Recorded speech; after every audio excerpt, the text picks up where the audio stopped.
हृदय की बात कह रहा हूं। आज हाथ जोड़ के प्यार से, शासन से, हर तरह से आपको भगवान प्रेरित करके निकाल रहे हैं। इस दलदल से निकल चलो। आपको अगर दलदल ही प्रिय है प्रपंच का, तो देख लेना एक समय आएगा कोई समझाने वाला नहीं होगा और तुम्हारी समझ नहीं होगी और तुम्हारा जीवन बहुत दूर प्रभु से होगा। विश्वास करो हमारी बात को। अभी अवसर है, निकल चलो। अभी तुम्हें हरि गुरु की बातें अच्छी नहीं लगती, अभी तुम्हें हरि गुरु का प्यार नहीं समझ में आ रहा, तुम्हें ऐसा लगता है कोई हमारे शरीर का प्यार करे तो वो हमारा प्यारा, इंद्रियों का दुलार करे सो हमारा प्यारा, हमारे मन के अनुकूल चलने वाला मिले तो सच्ची मानिए सारी बातें हरि से पूर्ण होती है। अगर कोई तुम्हें प्यार करता है, तो नाटक करता है प्यार का, वो तुम्हारा शोषण करना चाहता है इसलिए प्यार करता है। कौन ऐसा हृदय वाला है जो अपने को न्यौछावर करके तुम्हें प्यार करे? वो केवल हरि, और हरि गुणगान में मस्त भगवत अनुरागी, दूसरा नहीं। तुम तुम्हार सेवक असुरारी, स्वार्थ रहित जग जुग उपकारी। ये समझ में नहीं आता। प्यार का मतलब समझा जाता है, वासनाओं का खेल हो तो प्यार, मनोरंजन हो तो प्यार, हरे मन का भंजन करके, वासना का नाश करके उपासना में प्रतिष्ठित हो जाना, इसे प्यार कहते हैं। जो अविनाशी प्रकृति से भोग कर सुखी होना चाहता है, कभी नहीं हो सकता है। शब्द याद कर लो। खाते खाते दांत टूट जाएंगे, देखते देखते आंख फूट जाएगी, शरीर नष्ट हो जाएगा, पर वासनाएं ज्यों की त्यों रहेंगी और बढ़ती चली जाएंगी। ये जो जलन होती है, यही भस्म करती वासनाओं को। सच्चे उपासना के मार्ग में चलने वाले जलन की परवाह नहीं करते, कष्ट की परवाह नहीं करते, वही उस परम पद के अधिकारी होते हैं। कल एक ने प्रश्न किया कि ऐसा कोई मार्ग बताइए जिसमें कोई कष्ट न हो, भगवत प्राप्ति हो जाए। घर बैठ जाओ। ऐसा सृष्टि में लौकिक मार्ग नहीं है तो अलौकिक मार्ग की क्या बात। अगर आपको 500 रुपए चाहिए तो लेबरी करनी पड़ेगी, 8 घंटे मजदूर बनना पड़ेगा और ठेकेदार की बातें सुननी पड़ेगी। कोई भी कार्य करो आप, क्या सहज है, क्या सुखपूर्वक है, लेकिन आप लक्ष्य जब धन रखते हैं तो बड़े से बड़े कष्ट और कटु वचन को सहते हैं। आप जब दुख से निकलने के लिए लक्ष्य बना लिया भगवत प्राप्ति, तो फिर ये मनोरंजन कैसा, यही समझ में नहीं आता। एक आदमी प्यासा होता है, पानी पिला दे, कभी अगर वो दोबारा दिखाई देता है तो नेत्र नम हो जाते हैं कि एक दिन की प्यास इसने बुझाई थी। जन्म जन्म की प्यास बुझाने के लिए नाम मिला, मंत्र मिला, उपासना मिली, उसका कोई महत्व नहीं। ये तुम्हें प्यार नहीं नजर आ रहा। जो कभी संभाषण नहीं करते थे, देखते नहीं थे, तुम्हें अंतर और बाहर दोनों से देख रहे, तुमसे संभाषण कर रहे हैं, ये तुम्हें प्यार नहीं समझ में आ रहा। हमारी तो यही समझ में नहीं आ रहा कि उपासक का लक्ष्य क्या है। अगर लक्ष्य नहीं है तो तुम्हें कोई भी बदल नहीं सकता, और लक्ष्य है तो तुम्हें कोई बदल नहीं सकता। दोनों बातें समझ लो। लक्ष्य नहीं है तो तुम्हें परमार्थी कोई नहीं बना सकता, और लक्ष्य है तो तुमको कोई स्वार्थी नहीं बना सकता। चाहे जितना कुसंग हो जाए, तुम्हारा परिवर्तन नहीं हो सकता, क्योंकि तुम्हारा लक्ष्य है हरि गुरु को प्राप्त करना। उपासक समझिए, एक एक कदम तुमको प्यार मिलता चला जा रहा है। जानते हो, केवल पेट भरने के लिए, शरीर में वस्त्र पहनने के लिए और वास के लिए पूरा जीवन मेहनत करते हैं लोग, तब वो प्राप्त होता है। तुम्हें आदर के साथ ये सब बिना किसी प्रयास के मिल रहा है। किस लिए? तुम भगवान के हो, प्रियालाल के हो। इस बात की तुम्हें इज्जत रखनी है कि तुम प्रभु के दास हो, उसी की सब सुविधा है। अगर दासत्व विषयों का रखोगे तो छल कर रहे हो हमारे प्रभु के साथ। ये छल तुम्हारे हृदय को ताप पहुंचा देगा, ऐसा ताप जो कहीं शांति नहीं मिलेगी। समझ में नहीं आता। मेरे प्रभु उतरते चले जाते हैं, झुकते चले जाते हैं आपको उठाने के लिए। आप ऐंठते चले जाते हैं कि आप कुछ हैं, भोगना पड़ेगा आपको आगे। शब्द याद कर लीजिए। आगे आपको प्रतिकूलता ऐसे घेरेगी कि फिर कोई बचाने वाला दिखाई नहीं देगा, आप क्लेशित होंगे। इसलिए सावधान हो जाइए, परिस्थिति को सहना सीखिए। सहत सहत बाढ़े भगति गृह तन गुरु हितगार। जो सहनशील वही महात्मा होता है, जो सहनशील है वही प्रेम रस का अधिकारी बनता है, जो सहनशील है वही प्रियाजू का कृपा पात्र बनता है। प्रियाजू कृपा पे कृपा करती चली जा रही, संसार समुद्र से निकाल करके अपने महल में रखकर अद्भुत सुख दे रही। यहां जानते हो भजन का स्वरूप क्या है? रहना ही भजन हो जाता है। पर रह कहां पा रहे हो? यहां तन यहां रह रहा है मन विषयों में, मन नाना प्रकार की कामनाओं की पूर्ति में। क्या वृंदावन वास हो रहा है? ये वनवास है। बोले नेत्रों से तुम यहां वृंदावनवासी जो खगमर्ग पशु पंछी मनुष्य हैं, इनको भाव से देखो। ये सब भजनानंदी महापुरुष हैं। ये भजन के प्रताप से यहां कोई सूकर बना हुआ है, कोई कुकर बना हुआ है, कोई पशु पक्षी बना हुआ है, कोई मनुष्य बना, कोई लता, कोई वृक्ष। ये जहां जो कुछ दिखाई दे रहा है, चर अचर दृक्पश्य वृंदावन श्री। ये वृंदावन की अद्भुत श्री वैभव शोभा भगवत स्वरूप है। यहां के कुत्ते का भी दर्शन कर रहे हो तो एक बहुत बड़े महात्मा का दर्शन करने से जो फल मिलता है वो मिलेगा, ध्यान रखना। हरिराम व्यास जी आचार्य हैं रस के, वो कह रहे हैं हो मन वृंदावन को श्वान। श्वान माने कुत्ता। यहां का कुत्ता कोई साधारण श्वान नहीं है, वो कोई परमहंस महापुरुष है जो प्रियाजू की स्केली कुंज में श्वान रूप धारण की हुई रज का सेवन कर रहा है। आप क्या समझते हैं? मनुष्य शरीर से भी महान सौभाग्यशाली वो है। क्यों? तुम तो गद्दे पे सोते होगे, वो रज पे सोता है। तुम रज के बने हुए पात्र में विरक्त होकर पाते हो कि नहीं, श्री भगवान जाने। लेकिन उसको भोजन ही रज में मिलता है और रजयुक्त भोजन पाता है। उच्छिष्ट संतों का मिलता है तुम्हें कि नहीं, लेकिन उसको जरूर मिलता है क्योंकि प्राय उच्छिष्ट ही डालते हैं। संतों का भंडारा हुआ, दोना पत्तल बाहर फेंक दिए गए, एक एक पत्तल को चाट चाट कर साफ संतों की जूठन पा रहा है। कौन है? महाभागवत है वो। यहां के चर अचर को भाव से देखने की कोशिश कीजिए। पशु पक्षी लता वृक्ष मनुष्य, ये सब भगवत स्वरूप है। भजन हो रहा है यहाँ का। आप अगर भाव से दर्शन कर रहे हैं, भजन हो रहा है। अगर भाव का अभाव है तो आपको गलत दर्शन होने लगेगा। ईर्ष्या द्वेष वाली बातें, दोष गुण वाली बातें, माया जनित बातें आपको दिखाई देने लगेंगी। ऐसा यहां का भजनानंदी उपासक नहीं देखता, वो भाव से देखता है। खग मृग पशु पंछी जे या बन के चरण शरण रख लीजिए। ये सब भगवत स्वरूप है। सच्ची मानिए, सब भगवत स्वरूप है। ऐसे वृंदावन में रहो, अपने नेत्रों से जो भी देख रहे हो ये सब बड़े बड़े भजन करने वाले महापुरुष हैं। न जाने कौन सा भजन किस जन्म में बना कि वो इस धाम में आकर के नाली के कीड़ा पशु पक्षी इन रूपों में विराजमान है। श्रीपाद प्रबोधानंद जी कह रहे हैं, बाहर मुझे चतुर्मुख परम वेदों का ज्ञाता ब्रह्मा पद ऐश्वर्य पद नहीं चाहिए, लेकिन वृंदावन में नाली का कीड़ा बना दो मुझे। ये जितने भी आपकी दृष्टि में आ रहे हैं, आपका भारी भजन बन रहा है यदि भाव से आप देख रहे हैं। मेरे प्रभु के जन हैं, ये बड़े बड़े भजन करने वाले हैं। चाहे वो कोई बेल हो, कोई वृक्ष हो, ये सब भगवत स्वरूप है। ऐसे तो अपने नेत्रों का भजन करो, ये नेत्रों का भजन है। अब जिह्वे वृंदावन गुणगान, जीभ का भजन है।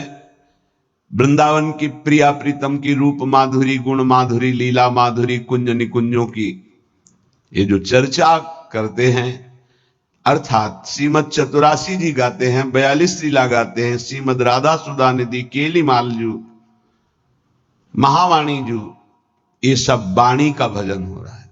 दिव्य भजन, वाणी की सार्थकता हो रही।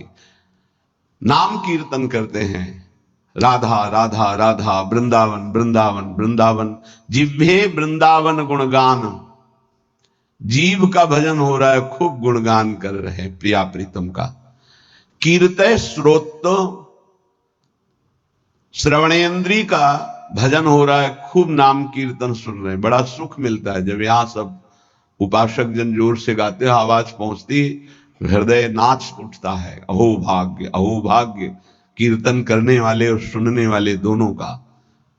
नाम संकीर्तनम यस्य सर्व पाप प्रणाशनम, सारे पापों का नाश हो रहा है या उच्च स्वर से प्रभु के नाम का कीर्तन कर रहे हैं।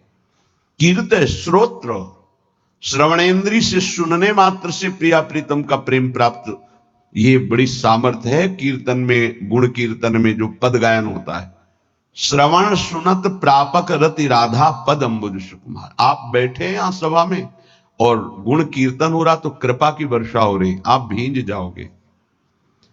रासमंडल में महाप्रभु हरिवंश चंद्रजू के प्राकट्य उत्सव का 1 महीने पद गायन होता है। हमारी एकांतिक रुचि संन्यास वृत्ति के कारण प्रारंभ में सदगुरुदेव भगवान ने कहा कि आप सभा में क्यों नहीं जाते, तो उनका रुचि नहीं, एकांतिक रुचि रही, अकेला रहना शांत है। वह नहीं, वो सब उसका फल मिल गया है, प्रियाजू के चरणों की शरणागति। तो जाकर के विराजमान होकर के वहां वाणी सुनो ना,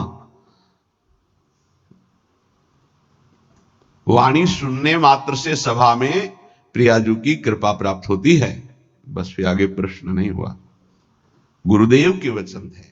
अगर सभा है, ऐसे वाणी गायन हो रहा है, आप बैठे हैं, कुछ समझ में नहीं आ रहा, फिर भी आप निष्पाप हो रहे हैं, प्रियालाल की कृपा पात्र बन रहे हैं, ये बात समझनी चाहिए। कीर्तय श्रोत्र गृह्यान वृंदाटव्या भज परिमल घ्राण गात्र त्वमस्मिन् वृंदारण्ये लुट पुलकितम कृष्ण केल स्थलीषु। तुम श्री वृंदावन के पुष्पों की सुगंध जो प्रियालाल के चरणों में समर्पित है, वृंदावन के पुष्प, ये खास बात है।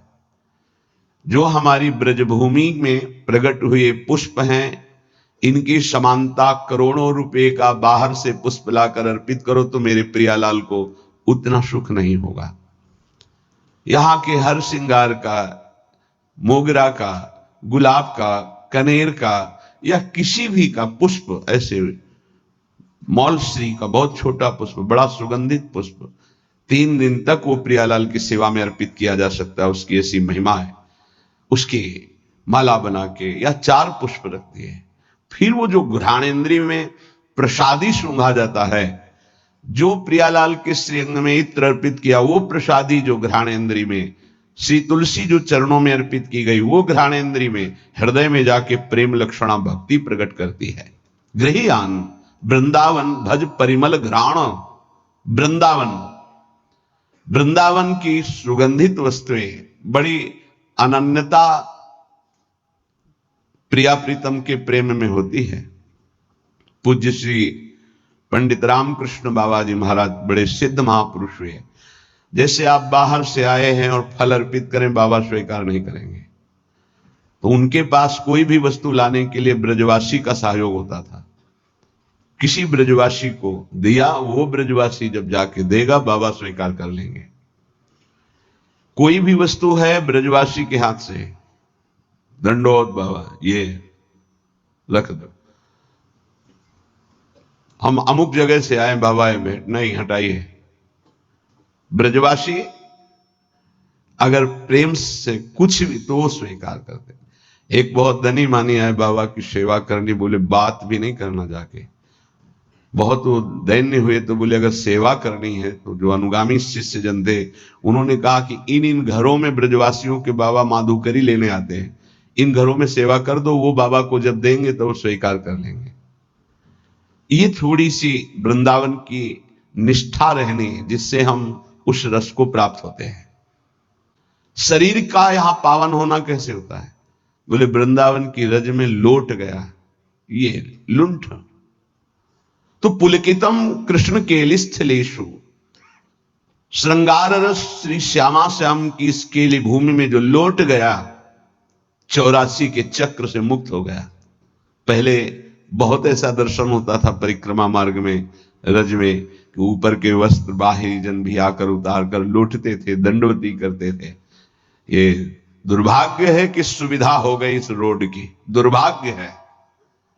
नहीं, जो रज में परिक्रमा करने में, दर्शन में, लौटने में सुख था, वो इस रोड से थोड़ी है। पर कलयुग भगवान की लीला ऐसी है, इतना आधुनिकता बढ़ती जा रही है कि रज रानी को प्राप्त करना दुर्लभ हो गया। अगर रजरानी लें तो वृंदावन की परिक्रमा में कहां से लें? परिक्रमा तो रोड में हो रही है, और रोड में रजरानी कहां मिलेंगे? वृंदावन का जो शुद्ध भजन है वो इस रज की अनन्यता से जागृत होता है, वो बुद्धि से नहीं जागृत होता। जो रजोपसेवी जन है उनके हृदय में जुगल जोरी का भाव जागृत होता है। महोज्वल रसोन्मद प्रणय सिंधु निस्यंदनी महामधुर राधिका रमण खेलना नंदिनी रसेन समधिष्ठिता भुवन वंद्य वृंदया चकास्तु हृदय में हरे परम धाम वृंदाटवी। उन्माद रस प्रकट करने वाली ये भूमि वृंदावन है, जो ऐसे यहां रहता है एक एक इंद्री को प्रियालाल में लगा के। तो महोज्वल रसोन्मद प्रणय सिंधु निस्यंदिनी, महाउज्ज्वल परम निष्काम प्रेम रस का प्रादुर्भाव होता है जो उन्माद प्रकट कर देता है। श्री किशोरी जी के सहित रमण जी महाराज अर्थात राधा रमण जी महाराज अपनी विविध प्रेममयी क्रीड़ाओं के द्वारा उसके हृदय को अद्भुत आनंद प्रदान करते हैं, जो ऐसी रहनी से रहता है। त्रिभुवन वंदनीय हो जाता है जो वृंदावन वासी है। ध्यान दीजिए, त्रिभुवन वंदनीय हो जाता है। कहते हैं कि आप नाम जप करो तो आपकी जिह्वा का रोग ठीक हो जाएगा। हर इंद्री इस समय बीमार है हमारी। नेत्र इंद्री गलत देखना चाहती, श्रवण इंद्री प्रपंच सुनना चाहती, वाक इंद्री प्रपंच की बातें करना चाहती, रस इंद्री सांसारिक भोग भोगना चाहती, जनेन्द्री हर इंद्री अपवित्र हो गई है। इसको इस रहनी से पावन करो। प्रियालाल को अर्पित किए हुए उच्छिष्ट का सेवन करो, प्रसाद का। नाम वाणी का गुणगान करो, नाम वाणी को सुनो, वृंदावन की रज शरीर में लगी रहे। तो महाउज्ज्वल प्रेम रस इसी से प्रकट होता है। वो त्रिभुवन वंदनीय हो जाता है। वो राधा रमण जी की महामधुर लीलाओं का रसास्वादन करता है। ऐसे परमानंद में समधिष्ठित परम धाम श्री वृंदावन हमें स्वीकार करे, अर्थात हमें आश्रय और वास देकर रहनी प्रदान करे। ऐसी रहनी से हम रहें। जन्मनि जन्मनि वृंदावन भुवि वृंदार केंद्र वंद्यायाम अपि तृण गुल्मक भावे भवतु ममाशा समुल्लसाम। अब तो मेरी एक ही आकांक्षा है। श्रीपाद प्रबोधानंद जी महाराज कहते हैं, जन्मनि जन्मनि वृंदावन भुवि वृंदार केंद्र वंद्यायाम। मैं इस वृंदावन भूमि को प्रणाम करके एक वरदान मांगता हूं कि मैं कभी मुक्त ना हूं, बार बार मेरा जन्म हो इसी श्रीधाम वृंदावन में। मनुष्य शरीर के लिए नहीं कहते। अपि तृण गुल्मक भावे भवतु ममाशा समुल्लासम। मुझे यहां का तृण बना दिया जाए, गुल्म बना दिया जाए, वृक्ष बना दिया जाए, क्योंकि मनुष्य बनना तो बड़ी दुर्लभ बात है। मुझे बार बार वृंदावन में जन्म मिले, चाहे घास बना दिया जाए, चाहे जो भी, पर मिले वृंदावन में। क्या पाया वृंदावन से कि कह रहे मुझे मुक्त नहीं होना, मुझे बार बार जन्म मिले पर वृंदावन धाम में जन्म मिले। उपासक, इस कृपा को देखो कि जो बड़े बड़े महापुरुष यहाँ की गुल्मलता औषधि वृक्ष पशु पक्षी बनना चाहते हैं, तुम्हें मानव देह में वृंदावन मिला है। क्या तुम्हें प्रियाजू की कृपा नहीं दिखाई दे रही? क्या तुम इस बात को नहीं समझ पा रहे कि तुम्हारे ऊपर कितनी कृपा है? क्या तुमको इन विषयों में आसक्त पुरुषों पर कृपा नजर आ रही कि सौभाग्यशाली है, इनके पास गाड़ी है, इनके पास भोग सामग्री है, ये सौभाग्यशाली है? तुम्हें ऐसा लग रहा है? जरूर तुम्हारी बुद्धि दूषित हो गई है। सौभाग्यशाली वो है जिनका संबंध प्रियालाल से है, चाहे वो गृहस्थ हो चाहे वो विरक्त हो। सौभाग्यशाली वो है जिनका लक्ष्य बन गया है भजन करना, नित्य निरंतर अपने इष्ट के चिंतन में रहना।